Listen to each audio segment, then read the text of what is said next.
অনেকেই আমি মনে করি এটা ইমোশন থেকে অনেকে বলতেছে যেটা দ্বিতীয় স্বাধীনতা।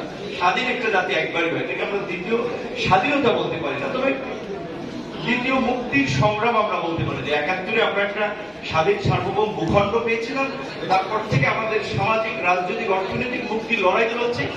সেটাই কর্তৃত্ববাদী শাসনের অবসানের মধ্যে দিয়ে আমরা একটা জায়গায় পৌঁছেছি, সেটা আমরা বলতে পারি।